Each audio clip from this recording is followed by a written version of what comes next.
нема совршени родители. Не може да има совршени родители. Има само присутни родители. Она кое што треба и кое што е важно родителот да биде присутен, да го слуша сопственото дете. Значи да разговара, да му биде сигурна база. Ако вие поставувате, пак ќе повторам, тоа не значи апсолутно и релативизирање на состојбата и дозволување, меѓутоа кодите со викање, со забрани. Правите страф и отпор тоа дете да ви се доближи. Ако присутноста ја надокнадуваме само со материјални работи, купување, овозможување, ништо не сме направиле. Адолесцентот, рачунајте, изгубен во тој циклус. Сите пушачи најчесто почнале во адолесценцијата да пушат.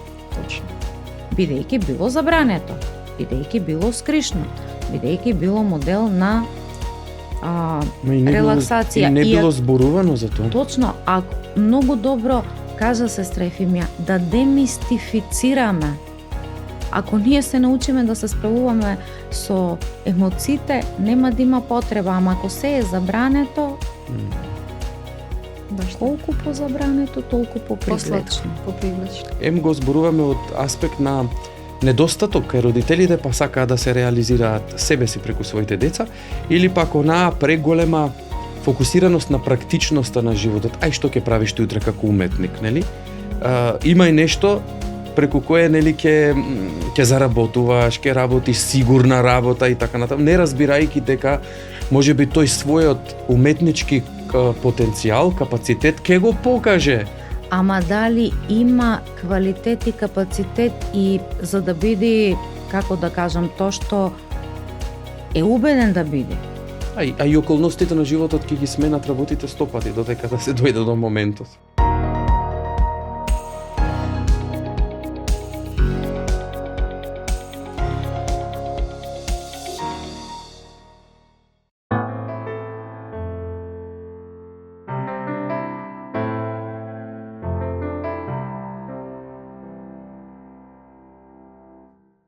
Добре дојдовте во најновата епизода на Смисла. Во оваа епизода на нашиот подкаст ќе зборуваме за адолесценцијата. Денеска со нас во студиото, со мене и со отец Бобан, е асистент доктор Билјана Гагачовска, субспецијалист по детска и адолесцентна психијатрија од Универзитетската клиника за психијатрија. Доктор Билјана, добре дојдовте. Благодарам, добро ве најдов. Така. Темата за која што сакаме да говориме со вас е всушност една многу актуелна тема, особено за родителите, за нас возрастните. И сметам дека треба да и се даде едно поголемо значење, меѓутоа од еден аспект на демистификација. Во смисла, со вас сме тука да погледнеме зад оние клишеа кои што нели сите ние ги имаме, што се случува зад завесата.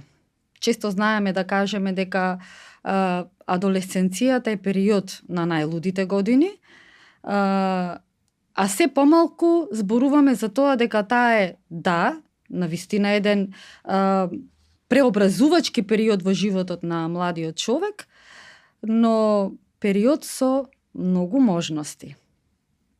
Може ли нешто повеќе околу тоа? Секако. Многу убава тема и ви благодарам што ме повикавте да дискутираме за ова, бидејќи навистина многу малку се зборува за оваа тема. Адолесценцијата многу често се доживува како тежок, проблематичен период на детето.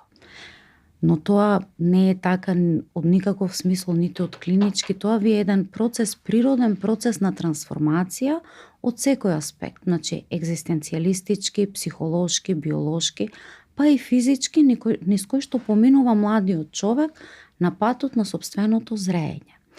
Да бидам попластична, би го нарекла, адолесценцијата е период на едно градилиште. Се руши сигурноста, зависноста на детето и треба да се изгради довербата, индивидуализацијата, автономијата, самостојноста и личноста на младиот човек. И на тој пат се случуваат многу работи, кои што за возрастните, за жал, представуваат, би го нарекла, предизвик, но и на некој начин подсетување на едно нешто низ кое што, да бидеме реални, сите ние сме поминале. Меѓутоа, за жал, возрастните, кога стануваат возрастни, забораваат како било кога тие имале 12, 13, 15 години, па и 17 години. Видете, времињата се менуваат, но процесот останува ист, само во друго време.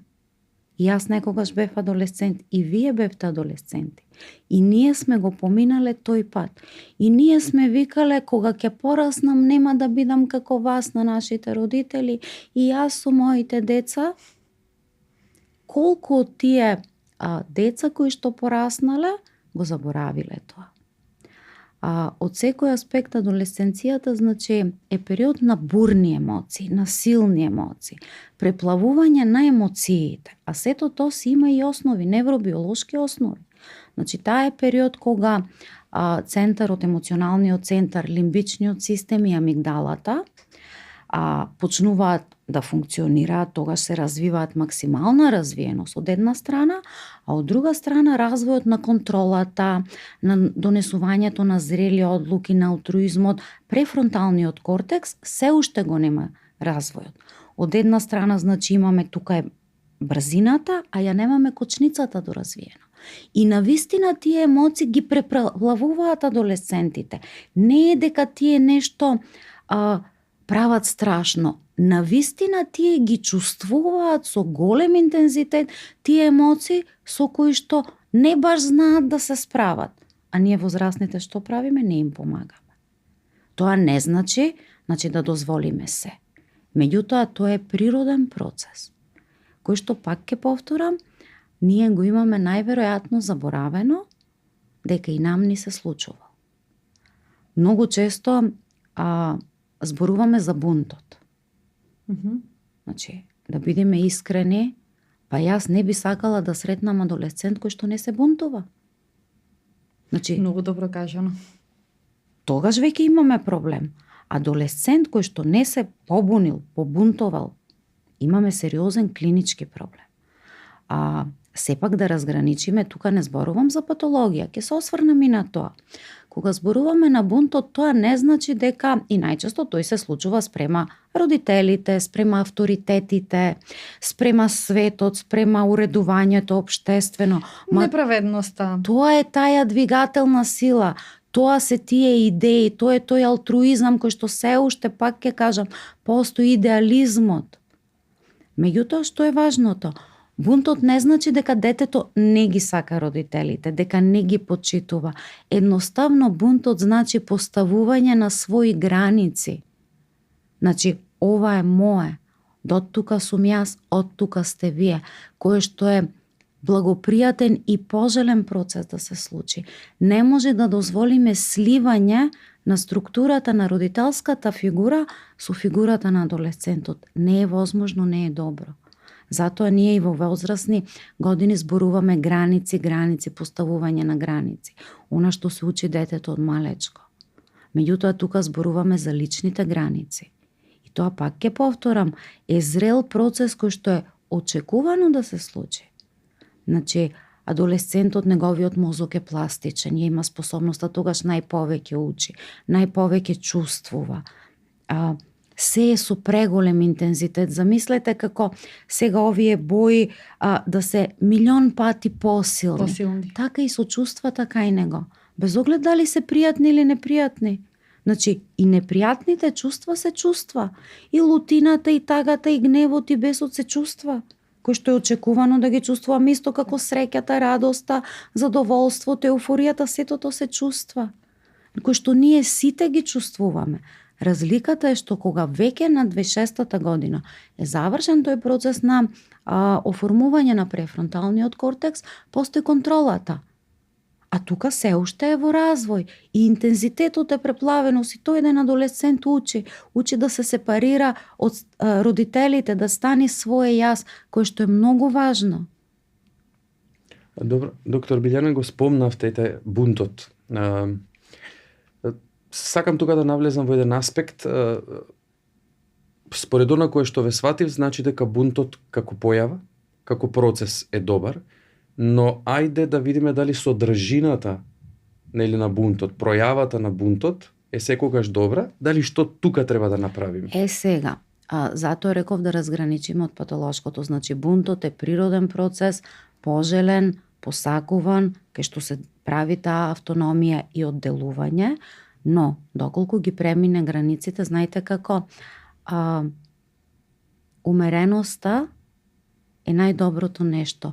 Ако имаме и премногу и премалку, не е добро. Кога се преминуваат границите, значи кога еден адолесцент станува повлечен, кога не комуницира, кога се затвора. И тоа е бунт. И тоа е тип на бунт. Бунтот може да биде и таков, и тивок бунт имаме, кога не зборува, но тоа трае. Кога станува многу агресивен, кое што е штетно по надворешниот свет, но и по него самиот, тогаш веќе имаме проблем. Тогаш веќе е патологија на бунтот. Јас зборувам за оно основното, знаете, адолесцент кој што се противи. Па тоа е добро, ги испитува, пркоси, ги испитува, ги проверува, значи убедувањата и уверувањата кои што му се наметнати. На начинот на кој што знае. Да, му се наметнати и тој ги преиспитува. Тука, знаете, многу адолесценти знаат да бидат различни, па тоа е добро да се испита различноста. Адолесценцијата е период на барање на себе си, на експериментирање. Не е добро мене и вас да ни се случува тоа на овие години. Значи, тука се оние работи кај што одредени работи се пробуваат за прв пат, се соочува и го има изборот да види дали е добро или лошо. Да го научи концептот на добро и лошо, ама од личен аспект. Не дека некој така му кажал. Пак ќе повторам, верувањата и убедувањата да ги стекне. Да, многу беше важно да го разјасниме, нели, да не сватат сега адолесцентите дека ние ги охрабруваме, нели, да се бунтуваат, туку дека во тој процес тие треба да сватат какви бунтот, треба да бидат, односно тие се разбираат себе си, рачунајте, не се познаваат. Меѓутоа, пак ќе кажам, бунт не значи кршење. Бунт не значи апсолутно непочитување на правилата. Пркосење до некој начин на правилата, преиспитување на правилата е друго. Но непочитувањето не. То не значи дека не треба да одат на училиште или да ги пратат... Да завршат домашна работа. Така да она кое што е во фамилијата очекувано да се направи, поставено како добро правила, добро за нив. Меѓутоа, тука е моментот и родителите. Како реагираат на тој процес? Да, тоа сакав да го дискутираме. Во смисла, детето, нели, адолесцентот го нема искуството, тој не знае како да се справи со тие позитивни од една страна емоции, од друга страна негативни. Како ние како возрастни да го водиме адолесцентот во тој процес. Па тоа е најинтересното. Толку таа фаза не плаши нас возрастните, а па од друга страна толку ни е позната. Искуствено. Да, што тука настануваат, ама пак ќе кажам, ние имаме склоност да забораваме. Тука баш настануваат проблемите. Значи, кога еден родител се наоѓа во безизлезна ситуација, кога не знае, кога ќе не фати паника, не само родител, кога секој човек ќе го фати паника, почнува да вика, да и на родителот му е непознато, пошто искрени да бидиме, тој бил адолесцент, но прв пат има адолесцент. Нема совршени родители. Не може да има совршени родители. Има само присутни родители. Она кое што треба и кое што е важно, родителот да биде присутен, да го слуша сопственото дете. Значи да разговара, да му биде сигурна база. Ако вие поставувате, пак ќе повторам, тоа не значи апсолутно и релативизирање на состојбата и дозволување, меѓутоа ако одите со викање, со забрани. Правите страф и отпор тоа дете да ви се доближи. Ако присутноста ја надокнадуваме само со материјални работи, купување, овозможување, ништо не сме направиле. Адолесцентот, рачунајте, изгубен во тој циклус, а и од друга страна најпаметен и знае најдобро. Како што знаат адолесцентите и е убеден во тоа, и тоа е процес. Вистинскиот, она кое што е најдобро е присутноста на родителот, да слуша, да се обиде да разбере, бидејќи пак ќе кажам, децата не се раѓаат со прирачник. Секој дете е различно, но има одредени процеси кои што се исти и слични за сите деца кои што врват низ таа фаза. Да проба да разговара, а денешното време, стресот, темпото на живот, работа, притисоци и родителите ги прават нервозни и за жал механизмот на кој што тие родители така се научени, бидејќи така знаат, не знаат поинако, тој стрес го истураат каде најчесто? На најблиските. Так. Меѓутоа, разликата помеѓу адолесцентот и возрастните е што ние сме возрастните. Ние сме тие кои што ја имаме развиена контролата. Разберете дека кај нив можноста за контрола е многу помала од кај нас. Понекогаш е подобро да се ставиме над ситуацијата и да крениме рачна. Да се саморегулираме. Да, јас сакам многу да користам приказни метафори, да крениме рачна. Ние сме тие кои што сме одговорни за нашите реакции.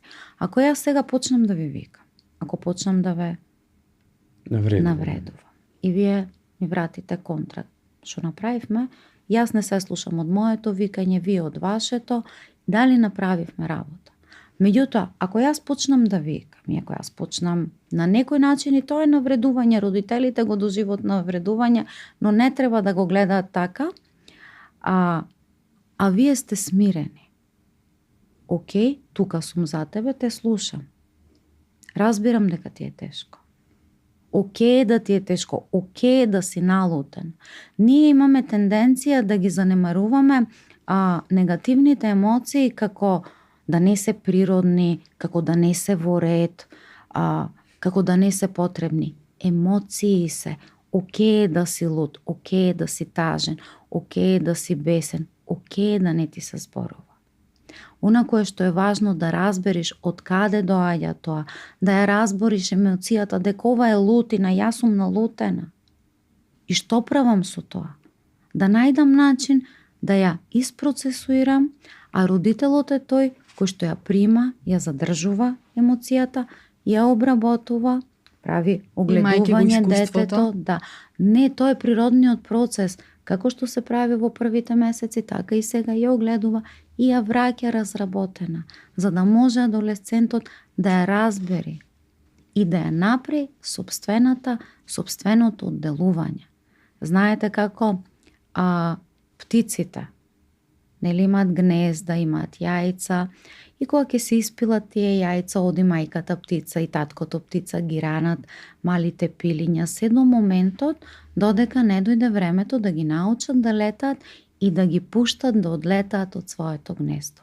Ако не ги пуштат пилињата да одлетаат од своето гнездо, за џабе се крилата, тие крила ќе атрофираат. Но интересно е што големите возрастните птици ги приморуваат на некој начин, ги тераат, да не речам ги фрлаат. Отторнуваат, да, за да ги користат собствените капацитети и силата која што ја имаат.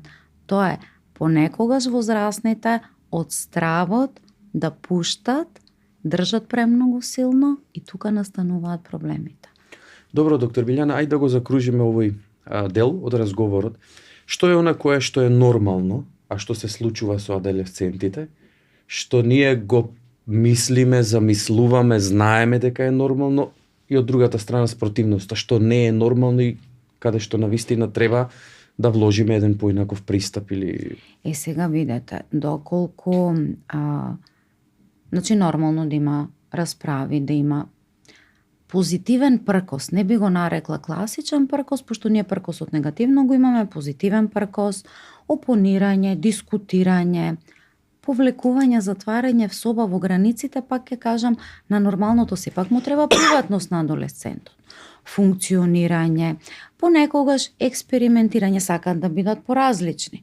Некои многу често се облекува, се бојат во косите и тоа пак ќе повторам. Музика, па имаме некоја... зелени коси, плави коси, па имаме од оние музики кои што искрена да бидам, колку и да звучат страшно за возрастните, многу добро го празнат тој негативен набој. Мислам, кога ги слушаш, тие всушност те дешаржираат. Го испразнуваат негативниот набој.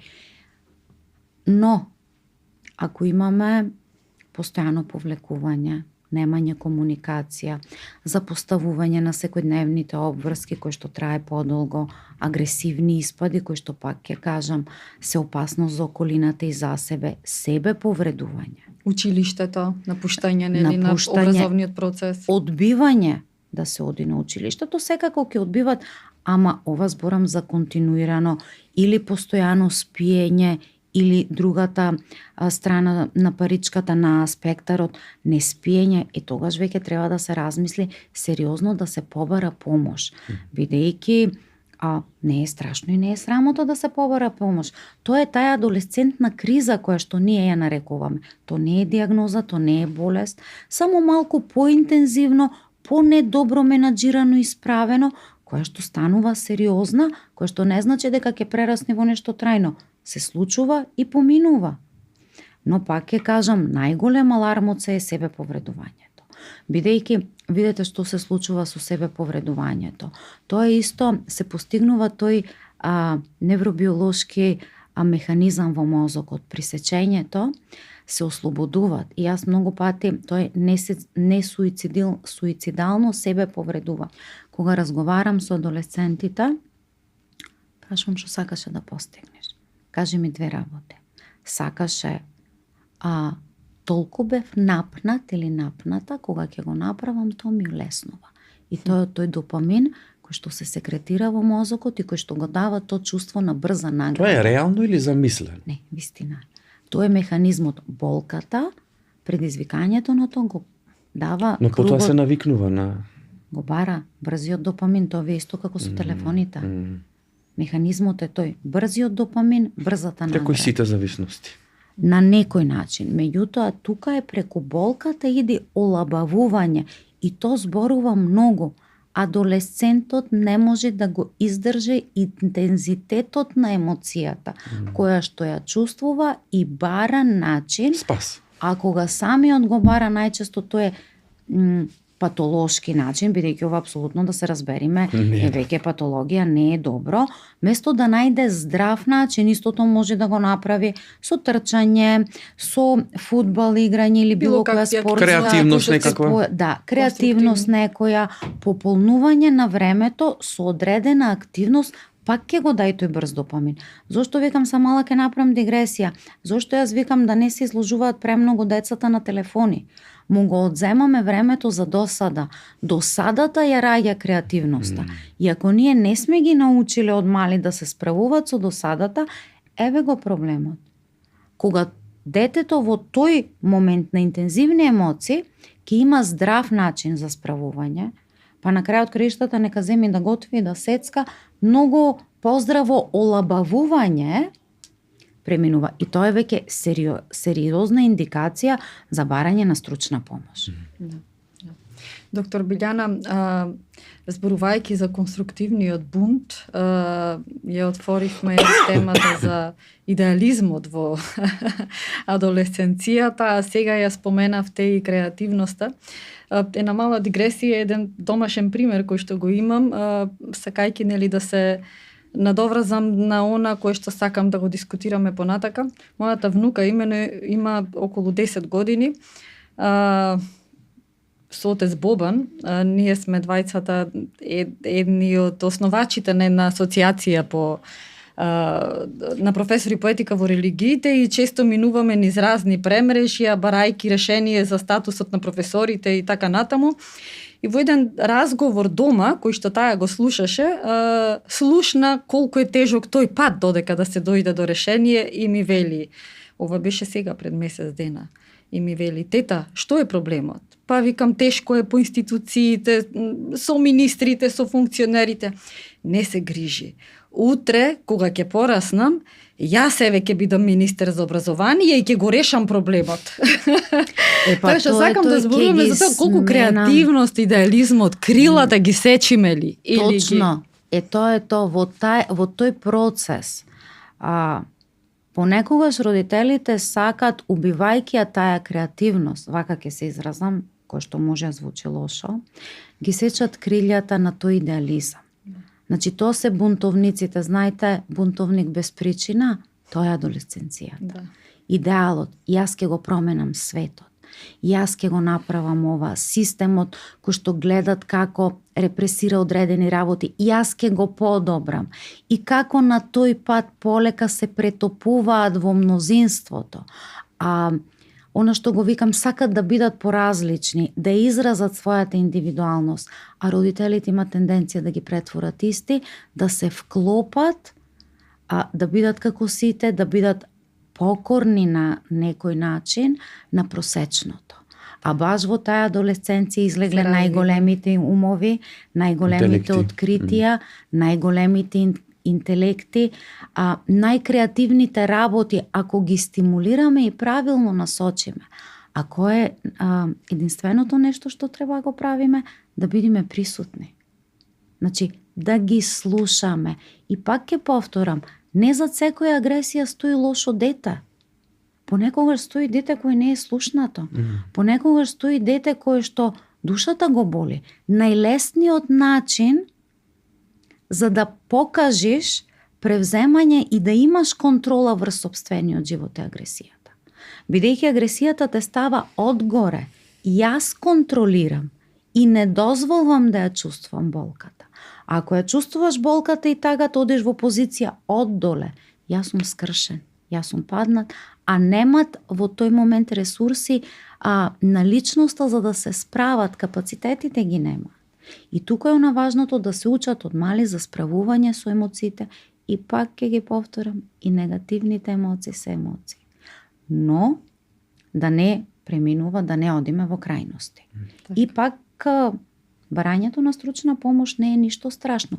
Не за се. Значи, ќе кажам еден пример, например од мојата клиничка пракса. 15 годишен адолесцент, да се расправа со родителите, да се повлекува, да се затвара во соба, да не сака да комуницира. И сето тоа, ајде излези, ајде дојди да јадиш, ајде ова, да почнува да одбегнува да оди на училиште, постојано со приговори, со викање, со казни. И на крај доаѓаат, стигаат, искрено то не ни беше закајмене, као демек има депресија, има нешто. Во разговор со адолесцентот, всушност што беше? Адолесцентот се чувствуваше недоволно добар, дека ги разочарал своите родители и дека не ги исполнува нивните очекувања.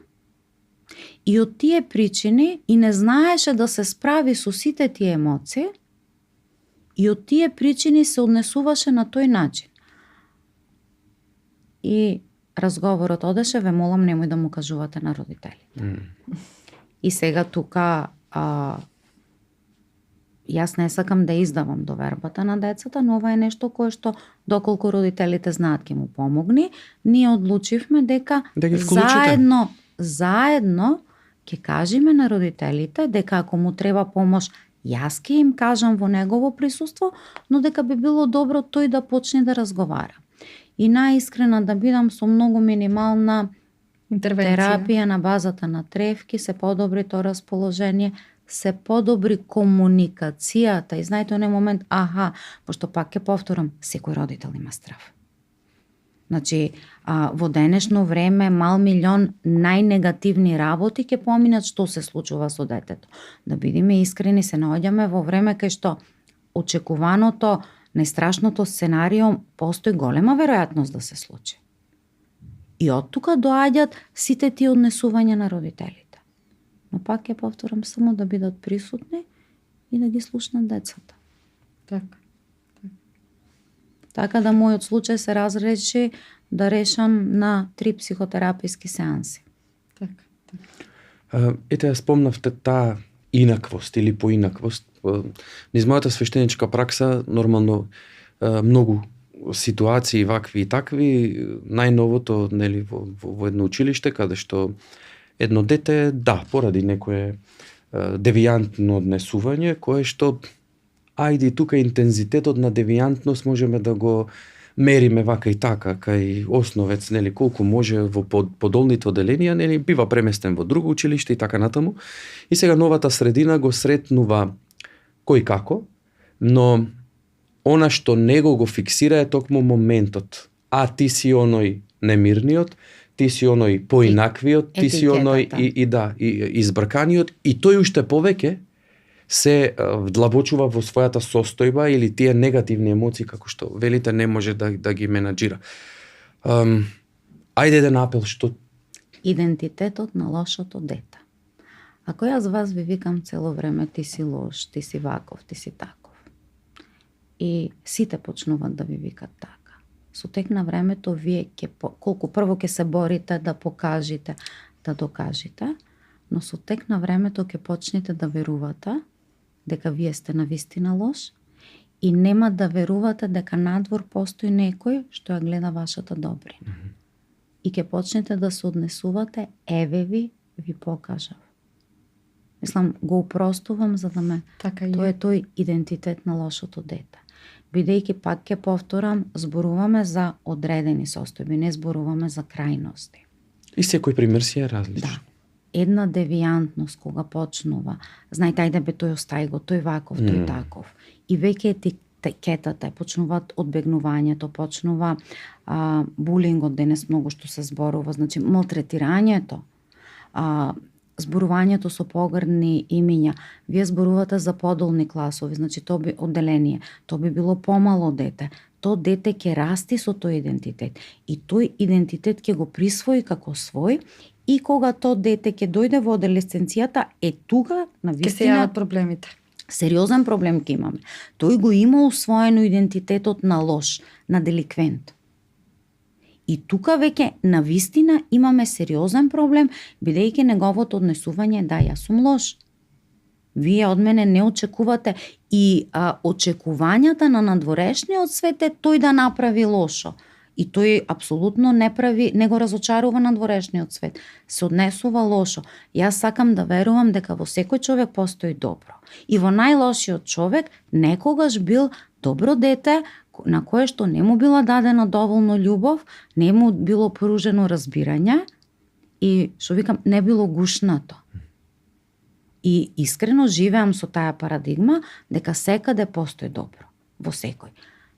Некои луѓе го закопале премногу длабоко, некои луѓе го оставиле некаде по патот на развојот.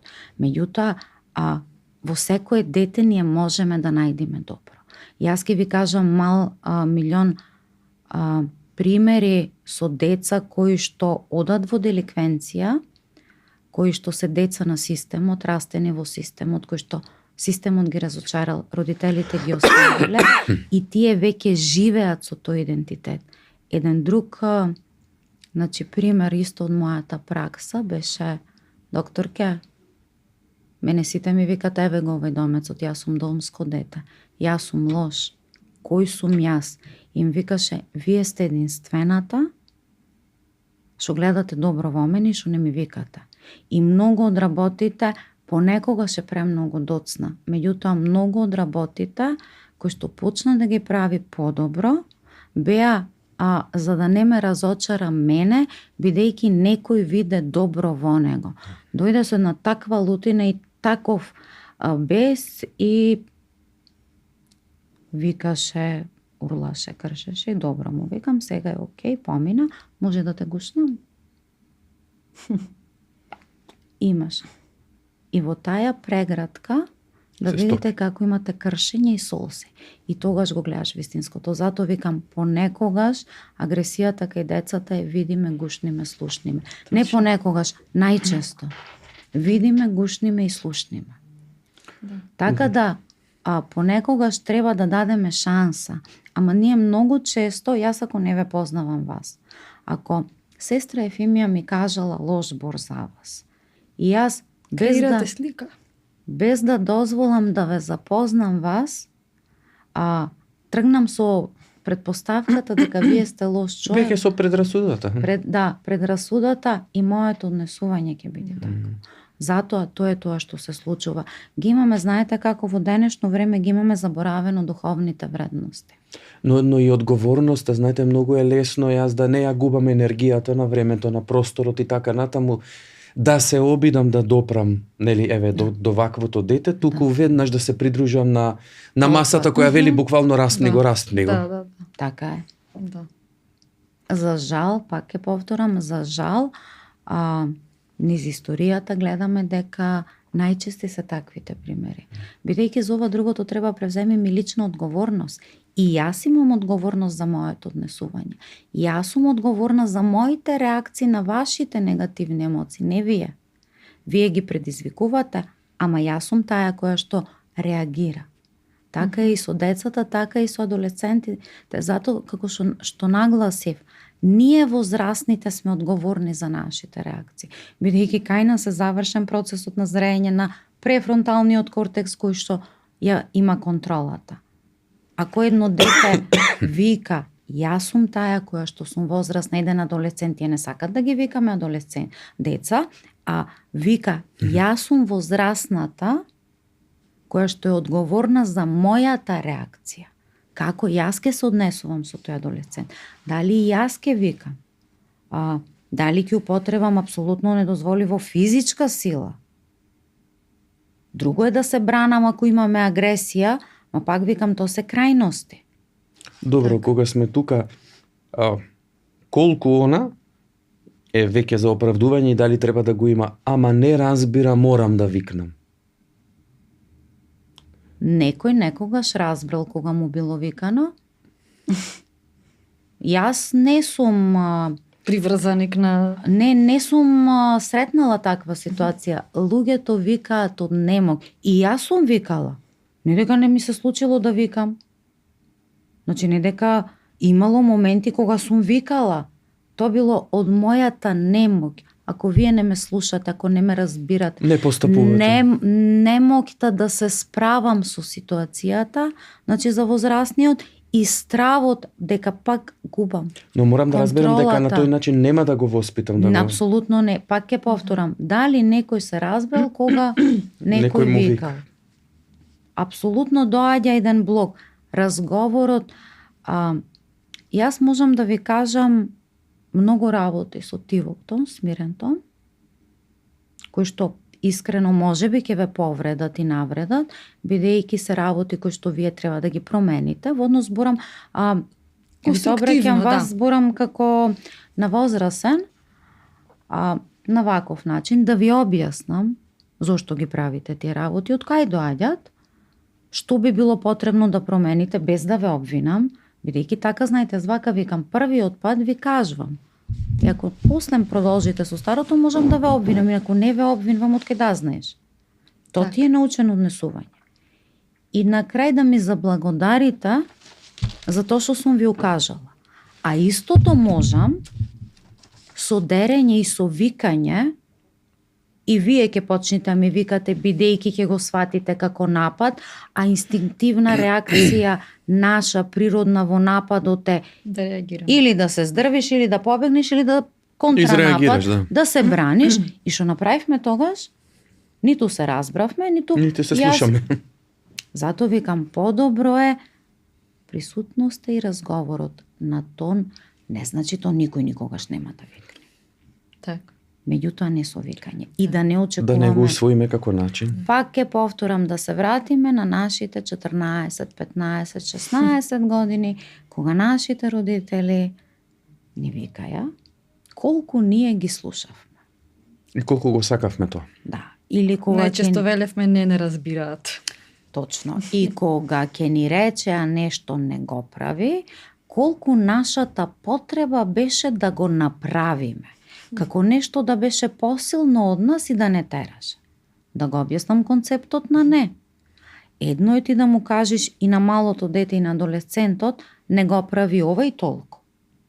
А друго е да му објасниш зошто тоа не треба да се направи. И какво влијание негативно ќе има врз него. Так. За да разбери. Ако јас ви викам сега не апи водата, голема е веројатноста дека ќе испијам. Ама ако ви објаснам дека водата е одамна отворена, стоена и може да речеме една седмица, 2 седмици или има нешто паднала раска, вие ќе ме разберите дека доколку таа вода ја испиете ќе влијае штетно врз вас и нема да ја испиете. Мислам, работите се едноставни, само ние луѓето имаме тенденција да ги усложнуваме. Така. Зборувајќи за поинаквоста, за прегратката и за креативноста, ме инспириравте на еден пример кој што ете така и често знам да го изразам. Со едно девојче од летните школи по вероучение во Рајчица и во Бигорски, девојче генијалец, меѓутоа со не толку атрактивен изглед. И често беше осамено, не го викаа во друштва и така натаму, меѓутоа растеше со еден многу силен интелект.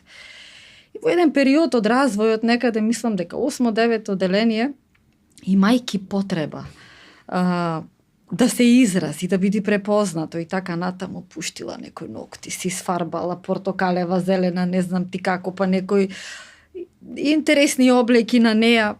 И сега другаркиве од школото се јавуваат кај мене. Сестра Ефимија тргна по лош пат, забега. Со лошо друштво, ова прави, она прави. И викам, донесете ја. А та кутрата се позатворена и позатворена.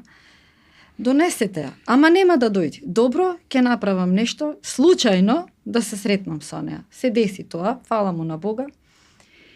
Ја видов. Сакам да зборам за пристапот. Колку убаво ти стои фризурата, интересна е музиката што ја слушаш, добро изгледаш, девојчево се почувствува прегрнато. Тие се тие пристапи кои што ние како возрастни треба да ги имаме со цел да адолесцентите стекнат довербата. Најважното нешто проблемот го решивте, тоа сакам да прифаќањето. Да не се чувствуваат отфрлени и оттурнати. Точно. Подсети на едно девојче, лежеше кај нас на оддел со обид за суицид. Најстрашното нешто. Што може да се случи, замислете еден млад човек да не си го сака животот, мада кај тешките депресии, тоа е, мислам и тоа е болест. Овде не беше баш така. И мајката сакаше да ја претвори во нешто кој што беше мајката. Девојчето слушаше алтернативна музика, евансенски слушаше. Меѓутоа, изговарајќи го тој евансенс, јас не разбирав за која група зборува. И тука нешто со психологот, имаме многу пациенти, врвиш, не врвиш, и колку ти е добра фризурата, некоја зелено-плава боја, па и јас имав лилјакова, имаше во наше време од оние колор шампони. Не колор шампони, римели во боја за коса. Јас бев црвена фарбана. На кај розево сакав да одам кога бев тинеџерка. Како и сега. Не, ова ми е аутфитот, тогаш косата не се. И послем тоа, му викам, добра ти е фризурата, и обично тинеџерките, јас сум ваква каква што сум. И се отворени кон мене. Ама ако ме видите, ќе помислите дека слушам тип на музика кој што не го слушам. И додека кој се бе тие, му викам, нешто евансенс, толку брзо ми го вереше, не свати. И гледам, бе, овие ми викат пред главна визита на Блу. Му викам, bring me to... И вака ме гледа, вие ги знаете. Леле, му викам, колку се добри. Леле, му викам, колку ја имам слушано таа песна. Та навистина има една меланхоличност во неа. Изборува за тажна љубов. Кој адолесцент не имал тажна љубов? И толку смирува. И знаеш како наеднаш девојчето, ајде сега му викам, мене сето тоа ми е, ајде сега, да му викам нормално дека знам кои се, сакаш му викам да ги слушаме дури работиме кај мене. Ајде му викам, секако јас имам музика додека работам. Обично е таа некоја тивка, така смирувачка, без зборување. Толку се почувствува разбрано од возрасен човек авторитет. Така.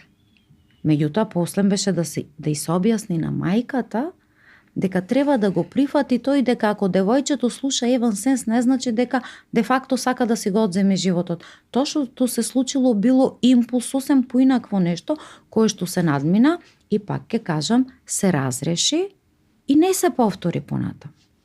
Така. Тоа е работата, да разбериме и да се почувствува точниот збор кој што заборави дека прифаќањето, да почувствуваат припадност, пошто тие се барат себе си, го барат својот идентитет. Кој сум? Кај сум? Која е мојата смисла? Која е мојата цел? И во тој момент навистина многу зависи од нас возрастните како ќе ги насочиме. Колку ќе учествуваме. Дали се то лоши луѓе, дали се то добри луѓе, дали се вредни. Нивната самодоверба е кревка. Кршливи се. А кога ние ги прифаќаме и ги сакаме такви какви што се во моментот, без да бараме од нив да се променат со условот дека ќе ги сакаме ако бидат вакви и вакви. И им ја дајме слободата креативно да се пронајдат, сме го направиле најдоброто. Пак ќе кажам, не постојат совршени родители. Невозможно е.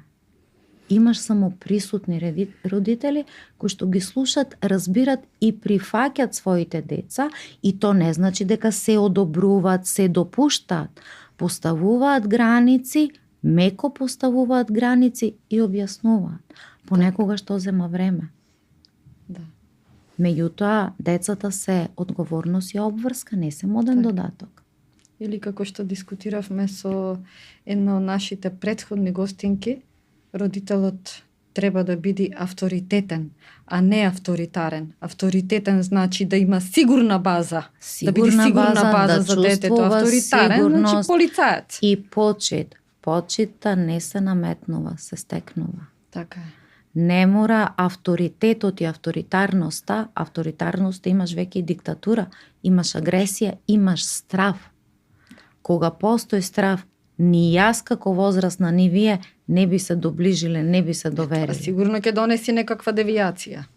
А кога постои, да, авторитет, почит и разбирање, имаме друга приказна. И очекувано е, пак ќе повторам, например, сите знаеме ни шо врват адолесцентите. Дека не е страшно да има симпатија. Ние, или дечко, или девојка, ние можеме колку сакаме да забрануваме. Јас тоа викам, подобро кажи ми да знам се шо правиш, за да можам да ти помогнам. И шо ако адолесцентот пуши и се крие? Дали родител ако забрани, адолесцентот ќе престане? Сите пушачи најчесто почнале во адолесценцијата да пушат. Точно. Бидејќи било забрането, бидејќи било скришно, бидејќи било модел на релаксација. И не било зборувано за тоа. Точно, ако многу добро кажа сестра Ефимија, да демистифицираме. Ако ние се научиме да се справуваме со емоциите, нема да има потреба, ама ако се е забрането, колку по забрането, толку попривлечно. Кршење на правилата, кршење на границите, потребата, пак ќе повторам, бунтот. Посегнување. За автономија. Да. Ајде ги спомнавте оној потенцијал на адолесценцијата, нели, би рекол тие предности, таа енергија, што се има креативна од една страна, стихина, може би од друга страна и така натаму, но и онаа друга крајност каде што ние сакаме да поставуваме граници од типот на во целост ја минираме и како да кажем, го уништуваме тој потенцијал, велејќи ти си премногу мал си за тоа или не го разбираш тоа и така натаму, но и онаа пак друга крајност кога пак адолесцентот да не си замисли дека она што го спомнавте ќе го смени светот. Сепак треба да ги знае нели рамките. Супер е нели како позитивистички пристап, но не како апсолутистички да мисли дека тоа е крајната цел и ако не се случи пак ќе се разочара. Така е. Меѓутоа е двигателна сила. Значи, ако ние од старт му ги сечиме крилото, не вака сега. Знаете како, за да прооди детето, треба да падне. Да се погледа. Родителот е тука покрај него, не да само да го држи. Да знае детето дека има сигурност и дека ако падне, ќе има кој да му помогне да стане. Тоа е улогата на возрастните. Нека проба адолесцентот. Сам да види, меѓутоа, апсолутистички не. Зато викам да не ги зборуваме крајностите. Ама не и да демотивираме. Многу иноватори, пак ќе кажам, произлегле, креатори, со визијата дека ќе променат некои работи. Се родиле и биле такви, тие не се направиле на 30, на 50 години, тие биле такви од деца, од адолесценти созревале и растеле во тој дух. Да. Барале да ги поместат границите. Не го прифаќале. Да речам, не биле конформисти, не го прифаќале просечното, колку и да е добро. Меѓутоа, тоа пак не значи за сите се исто. Исто како што тој дисмисивен став, ти не разбираш, ти не знаеш ништо. Тоа е само едно друго гледиште, од друг аспект. Да, многу работи не знаат, но многу би било добро да бидат вклучени во носењето на одредени одлуки. Сепак последниот збор го има возрастниот. Ама треба да им се даде и да се вреднува и нивното мислење. Извините што ќе ве прекинам, знаете, таа крајност секогаш ништо не знаеш. Значи, ние го сведуваме нештото на заклучокот, а не се обидуваме, ајде да дознаеш. Ајде да видиме. Да, тоа е веќе можност. Да. Значи, да го дадеме просторот. Сум слушнала адолесценти кои што искрено ме фасцинирале. Мене ми дале еден друг поинакво гледиште на одредени работи. Инспиративни били. Да, и знам да им кажам, ти благодарам што имаше храброст да го споделиш ова со мене. Чувството во моментот на една личност која што мисли дека знае се и е најсилна, најбе ништо не знаеш. А тому е фазата, пак ќе повторам, јас не е добро на мои години да се однесувам така. И не е во ред. А за адолесцентот е очекувано, но да повториме, не од крајности, не адолесцентот да ги носи крајните одлуки, но да биде вклучен во одлучувањето, посебно за работи кои што го засегаат него. Нема мора ти да доаѓаш на одмор и ќе одиме таму на одмор, оти мама и тато така рекол. На крај така ќе биде. Но да. Ама дај му го просторот да размислува. Јас имам да се гради и да се реализира. Имам една техника, се вика долго јажа. Контролата пушти ја на долго јаже. Пак ја имаш, меѓутоа дај му го простор. Оти ако го држиш многу тесно, не може. А вака тука е, ама го пушташ да истражува. И во секој момент да може да се врати. И се изморува. Да, сигурната база. Да биде разбран. И да му се поттикни. Значи имате да се некој... поттикне креативната енергија. Да, некој, например, имате што е страшно добар во цртање, например, во уметност. И сега вие како родители инсистирате да биде инженер. А на вистина може би тој новиот Пикасо. Може би е новиот Климт, не знаеме. Так. И вие упорни сте да биде инженер. Или е министерот за образование кој што ќе ги реши сите проблеми. Точно. Так. Сакам да кажам, некогаш треба да разбериме кои се так. капацитетите, кои се... Па и да се помириме, нели? Затоа што најчесто ние премногу си даваме или задаваме дека нештото треба да го има, например во нашето дете. Многу е очигледно дека го нема, а не сакаме да... Да не ги живееме нашите амбиции преку деца. Така. Нашите деца не се наши деца. Така беше мислата. Така да, ние сме тука за нив и пак како птиците да летнат. Јас, например, мојата професија не ми е работа, мене ми е хоби. Јас уживам кога е работа. И посакувам секој да се избери професија во која што ужива. Мене ми е, кога работам со тие прекрасни душички, мислам, на вистина ми е уживање и ја сакам. Мене да ме пуштавте, например, на економски факултет, јас никогаш немаше да го завршам. Немаше, не ме бива за тоа. Не ме бива за бизнис, не ме бива за тие работи. Зато викам, дајте му таму кај што може. Јас сакам да читам книги, сакам да читам, сега имам помалку време, сакам да сликам.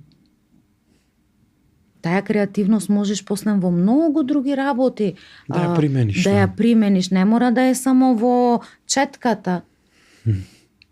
Меѓутоа има одредени или да ме, не знам, инженер да бидам, појма. Нема да разбирам што ми зборуваат, како да ми зборуваат на странски јазик. Можеби Исто како тој некој, јас да му зборувам за моите интереси. Затоа викам, таа креативност, дозволи му. Така, тука тоа, нели, го зборуваме од аспект на недостаток кај родителите, па сакаат да се реализираат себе си преку своите деца, или пак онаа преголема фокусираност на практичноста на животот. Ај што ќе правиш ти утре како уметник, нели? Има и нешто преку кое, нели, ќе заработуваш, ќе работиш сигурна работа и така натаму, не разбирајќи дека можеби тој својот уметнички потенцијал, капацитет ќе го покаже. Ама дали има квалитет и капацитет и за да биде, како да кажам, тоа што е убеден да биде. А и околностите на животот ќе ги сменат работите 100 пати додека да се дојде до моментот. Така да тука е да го поддржиме. Така. Доктор Билјана, мислам дека некаде се приближуваме и кон крајот на емисијата. Еве вака еден совет на оние родители, на оние возрастни кои што минуваат низ ова фаза во животот, фазата на справување со адолесценцијата. Во кратки црти, да им кажете како да го минуваат овој период најконструктивно. Сума сумарум на себе, бидејќи ние за тоа зборуваме меѓутоа. Неколку пати го повторив. Прво и основно, нека се потсетат дека и тие еднаш ги имаат тие години, ама на вистински во себе. Не за надвор за другите. Нека се потсетат. Не можат да бидат совршени. Совршенство не постои. Совршен родител не постои. Да бидат присутни за сопствените деца, да ги слушаат сопствените деца и да разговараат. Така ќе ги разберат. И да се обидат да прифатат дека разговараат со адолесцент, не ниво возрасен на возрасен, туку ниво на дете со возрасен, без да го потенцираат тоа. И викањето не носи никаде. Да. Но присутноста, колку и да еден родител не може да се справи и не знае кога е тука, тоа значи многу. Да бидат сигурната база кај што детето ќе се врати. Да знае секогаш дека има место што и да се случи, дека ќе се врати. А очекувано е дека ќе се греши. Безгрешен нема. Сите ние луѓето правиме грешки. Наше е да ги прифатиме и да ги поправиме. Так. Само тоа, да бидат тука за своите деца. Така. Доктор Билјана, ви благодариме за овој инспиративен и многу корисен разговор. Отец Бобан, верувам дека ќе даде еден супер заклучок. Буквално не би, затоа што сметам дека доктор Билјана одлично заврши, одлично го заврши. Навистина мене ми беше не само инспиративен, туку и прекорисен овој разговор, нели, и за мене, и како духовник и како татко, нели, и како духовен татко и како биолошки татко, затоа што во сето искажено го согледуваме и аспектот на духовноста. Ете, јас само како заклучок би го додал и тоа дека треба да бидеме многу трпеливи и многу смирени, затоа што образецот и примерот на трпението и на смирението можат да бидат голема учителка или дотолку сугестивни врз нашето дете што најпрво ќе го успокојат и смират него и потоа тоа е една добра почва, нели, за понатамошно обработување. Секако дека примерот е најважен, не можеме од детето да очекуваме нешто доколку и ние како возрастни не го испорачуваме, зборуваме во позитивната смисла на аспектите. Ви благодарам за вниманието и ви посакувам секој добро.